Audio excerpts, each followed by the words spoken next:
Hello students, welcome to my channel success with biology. और आज का हमारा टॉपिक है जेनेटिक कोड।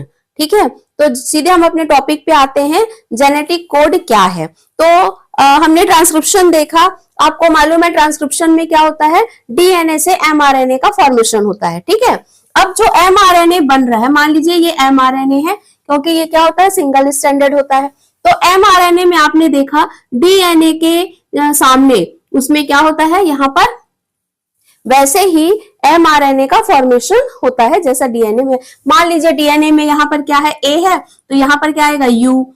टी है तो यहाँ पर आएगा ए, है ना? सी तो यहाँ पे आएगा जी। तो इस तरह से ये प्यूरिन पायरिमिडिन के जो बेस पेयर होते हैं ये यहाँ पर एमआरएनए में लगे हुए होते हैं। ठीक है, अब इसी एमआरएनए से क्या होता है? प्रोटीन का सिंथेसिस। तो प्रोटीन सिंथेसिस या ट्रांसलेशन जो प्रोसेस है, इसको समझने से पहले हम देखेंगे कि जेनेटिक कोड क्या है। क्योंकि जेनेटिक कोड से ही क्या होगा? जो कोडोन बनते हैं, ट्रिपलेट कोडोन, जैसे कि यहाँ पर हम देख रहे हैं UAG, CCA, ACG, तो ये तीन तीन जो बेस पेयर होते हैं ना, इनका एक कोडोन बनता है। और ये क्या करते हैं? एक अमीनो एसिड को क्या करते हैं? ये इंडिकेट करते हैं। ठीक है, तो ये जो अभी हम देखेंगे कोडोन क्या है, यही हमको समझना है कि ये कोडोन क्या करते हैं। ये कोडोन एमआरएनए में स्थित होते हैं और इनके सामने टीआरएनए जो है वो वैसे ही अमीनो एसिड को लेकर आते हैं। ठीक है, जिससे कि क्या होगा? अमीनो एसिड की चेन बनेगी और प्रोटीन का सिंथेसिस होगा। तो ये जो कोड है, इसको सबसे पहले किसने बताया? इसके बारे में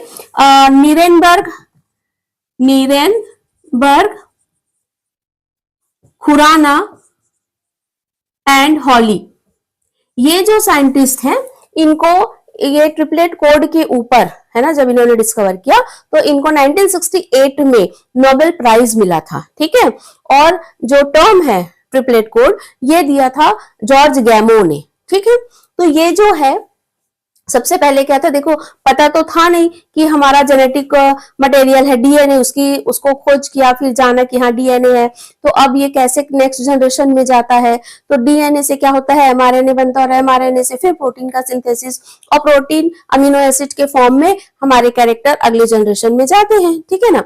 तो ये जो है यहाँ पर पहले देखा गया कि हमारे पास नाइट्रोजन बेस कितने हैं? तो नाइट्रोजन बेस हमारे पास 4 थे, adenine, guanine, cytosine and thymine, है ना? तो अगर हमको इन्हीं से हमको कोड बनाने हो तो हमारे पास तो सिर्फ 4 है। हमारी पूरी बॉडी में 20 अमीनो एसिड प्रेजेंट होते हैं जो पूरी बॉडी का फॉर्मेशन करते हैं, जो भी प्रोसेस है उस सब के लिए, है ना? तो हमारी बॉडी के पूरे फॉर्मेशन के लिए क्या चाहिए? हमको 20 अमीनो एसिड चाहिए। तो हमारे पास कोड कितने हैं? सिर्फ 4। अगर हम इन चारों से एक एक लेंगे तो हमको तो सिर्फ 4 ही मिला, है ना? हमको चाहिए कितना? 20 अमीनो एसिड बनाना है। तो जो सिंगलेट कोडोन है, सिंगल अगर हम इनको लेते हैं तो हमारा 20 अमीनो एसिड नहीं बन पाएगा। ठीक है, तो इन्होंने क्या किया? देखा कि बाद में हम इसको क्या कर ले? डबल कर ले। डबल करेंगे मतलब कि क्या हो सकता है?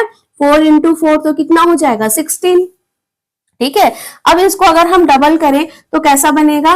ACA, अगर हम इसको ऐसे ही लिख देते हैं, या हम इसको लिखते हैं UCAG। ठीक है, फिर UCA एंड G। ठीक, अब अगर हम इसको इस तरह से बना लेते हैं ये, ठीक है, UCAG, तो कितने कोडोन बने? UU, UC, UA, UG 4, फिर CU, CC, CA, CG, फिर AU, AC, AA और AG, और लास्ट का क्या होगा? GU, GC, GA and GG। तो हमारे पास कितने कोड हुए? हमारे पास कोड हुए 16। ठीक है, तो हमको तो चाहिए कितना? 20 अमीनो एसिड चाहिए ना। उसके लिए हमको कोडोन कहां से मिलेगा? अभी भी 4 की कमी है। तो क्या हुआ? इसको भी, ये है डबलेट कोडोन। ठीक है, तो इसको भी क्या किया गया?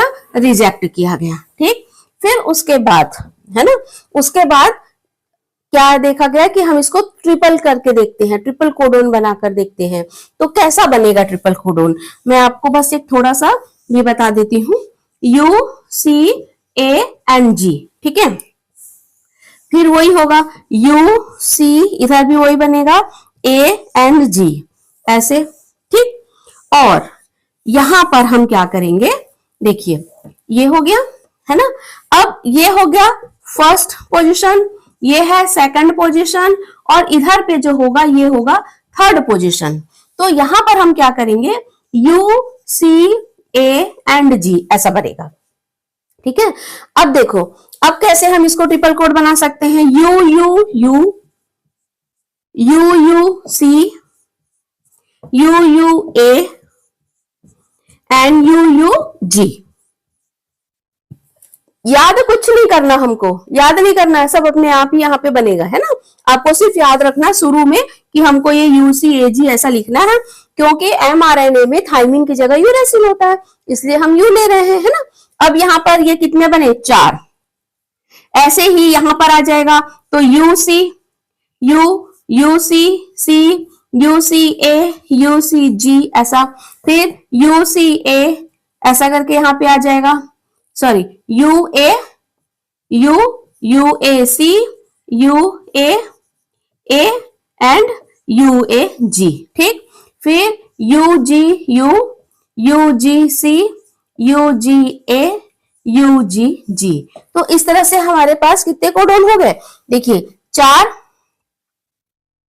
यहाँ पे हो गया 16 कोडोन, ठीक है। तो ऐसे ही जब हम यहाँ पर भी करेंगे तो ये टोटल हमारे पास हो जाते हैं 64 कोडोन, ठीक है। 64 कोडोन हमको मिलेंगे, ठीक है। तो ये जो थर्ड पोजीशन है, ये फर्स्ट पोजीशन है, ये सेकंड है, ये थर्ड है। थर्ड पोजीशन को हम बोलते हैं वुबली बेस। वुबली बेस इसलिए बोलते हैं क्योंकि देखो ये जो दो होते हैं, फर्स्ट और सेकंड तो वही रहता है, ये देखिए you U U U U you, सिर्फ थर्ड वाला चेंज हो रहा है, यू सी ए जी, है ना। तो यहाँ पर जैसे यू सी है तो U C U C U C, सिर्फ थर्ड वाला चेंज हो रहा है, तो इसलिए थर्ड वाला जो चेंज होता रहता है इसको हम बोलते हैं वुबली बेस, ठीक। तो इस तरह से जब साइंटिस्ट ने ये बनाकर देखा, है ना, पनेट स्क्वायर जो करते हैं अपन, तो इसमें इस तरह से जब इन्होंने बना के देखा तो उनको कितने कोडोन मिले, 64 कोडोन मिले, ठीक है। जिसमें से 61 कोडोन जो है ये क्या करते हैं, अमीनो एसिड को कोड करते हैं, और 3 जो होते हैं वो अमीनो एसिड को कोड नहीं करते, उनको हम नॉनसेंस कोडोन या स्टॉप कोडोन भी कहते हैं। अगर वो कोड नहीं करते मतलब वो क्या करेगा, अमीनो एसिड लेकर नहीं आएगा टीआरएनए, तो प्रोटीन सिंथेसिस रुक जाएगा।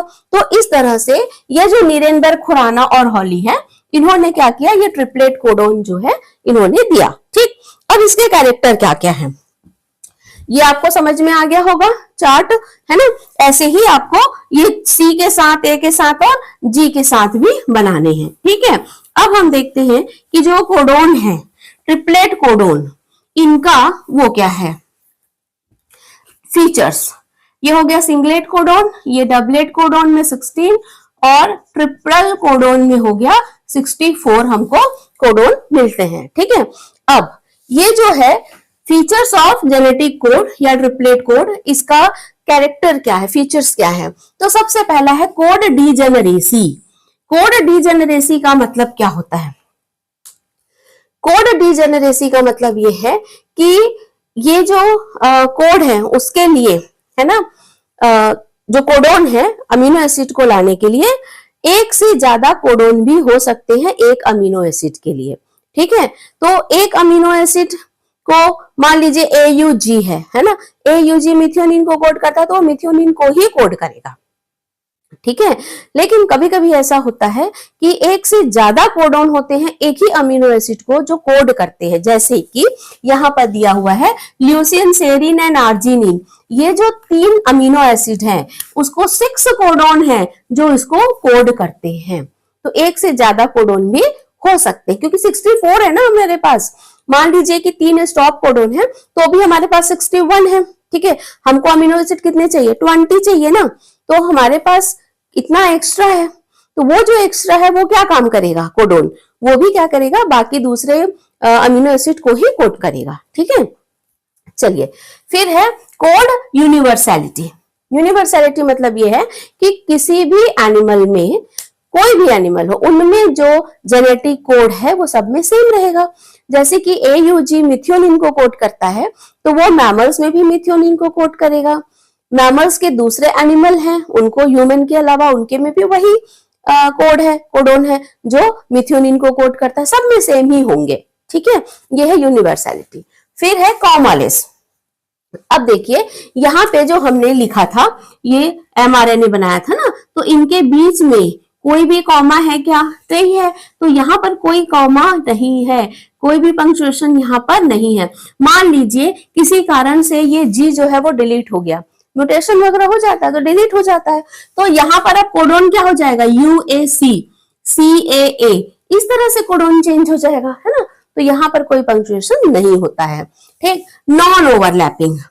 नॉन ओवरलैपिंग का मतलब ये है कि मान लीजिए UAC जो है ये एक अमीनो एसिड को कोड कर रहा है, अब सेकंड अगर करना है तो फिर यही CCA ही यहाँ पर नहीं आएगा, यहाँ पर क्या होगा? ये तो छूट जाएगा, अब आएगा CAA जो दूसरे अमीनो एसिड को लेकर आएगा, उसके लिए कोड करेगा। ठीक है, तो यहाँ पर ओवरलैप जो है वो नहीं होता है। ठीक है, फिर है कोड एम्बिगिटी। ठीक है, इसको हम नॉन एम्बिगियस भी कहते हैं। ठीक है, ये क्या कहता है? अमीनो अम्ल को एक कोड एक ही अमीनो अम्ल को कोड करेगा। जैसे कि यहाँ पर है मान लीजिए कि जैसे हम बोल रहे हैं ना AUG, ये मिथियोनिन को कोड करता है, मिथियोनिन को। ठीक है, ये सिर्फ मिथियोनिन को कोड करेगा, ये दूसरे अमीनो एसिड को कोड नहीं करेगा। ठीक है, सिर्फ ये मिथियोनिन को कोड करेगा। वैसे ही UAG है, UAA है ना, ये तो ये सभी एक ही अमीनो एसिड को कोड करेंगे, दूसरे को नहीं करेंगे, तो इसको हम कहते हैं कोड एम्बिगिटी। ठीक है, पोलैरिटी। पोलैरिटी क्या कहता है? पोलैरिटी ये कहता है कि mRNA जो स्ट्रैंड है इसमें 5 प्राइम एंड और 3rd प्राइम एंड होता है ना, तो जब प्रोटीन सिंथेसिस होगा, जब ये कोड को डिकोड करना होगा, तब ये 5 प्राइम एंड से स्टार्ट होते होते वो इस तरह से ये जाएगा, तो ये पोलैरिटी शो करता है। ठीक है, फिर है नॉनसेंस कोडोन या stop codon, UAA, UAG and UGA। ठीक, ये 3 कोडोन होते हैं जो स्टॉप कोडोन है। ठीक है, ओकर, अंबर, इसको बोलते हैं ओपेल। ठीक, तो ये जो 3 है ये अगर आ जाते हैं, मान लीजिए कि यहाँ पर क्या आ गया? UAA आ गया, तो अगर UAA आ गया तो यहाँ पर क्या होगा? जो प्रोटीन सिंथेसिस की प्रोसेस है वो रुक जाएगी। ठीक है, तो इसको हम बोलते हैं नॉनसेंस कोडोन या स्टॉप कोडोन, मतलब वहां पर प्रोटीन सिंथेसिस रुक गई। तो ये जो 3 होते हैं, UAA इसको कहते हैं ओकर, UAG इसे कहते हैं अंबर, और UGA इसे कहते हैं ओपेल। ठीक है, ओकर, अंबर एंड ओपेल। ठीक, तो ये जो नॉनसेंस कोडोन है, तो ये सारे जो कैरेक्टर हैं ये किसके कैरेक्टर हैं? जेनेटिक कोड के कैरेक्टर हैं। ठीक है, तो हमको ध्यान रखना है कि जेनेटिक कोड जो है वो ट्रिपलेट कोडोन होते हैं, है ना, और ये क्या करते हैं? एक कोडोन एक अमीनो एसिड के लिए रिस्पॉन्सिबल होते हैं। ये अमीनो एसिड, ये जो कोडोन है ये कहाँ पर है? mRNA में है, और mRNA से इसको mRNA इनको क्या करते हैं? न्यूक्लियस से DNA न्यूक्लियस में होता है, तो न्यूक्लियस से लेकर इसको साइटोप्लाज्म में लेके आते हैं, और साइटोप्लाज्म में इनका क्या होता है? प्रोटीन सिंथेसिस होता है। आपको मेरा वीडियो समझ में आया होगा तो मेरे वीडियो पे आप कमेंट्स कर सकते हैं, है ना, और ज्यादा से ज्यादा इसे शेयर करें ताकि सभी जो भी नीडी स्टूडेंट्स हैं उन तक ये वीडियो पहुंचे। Thank you.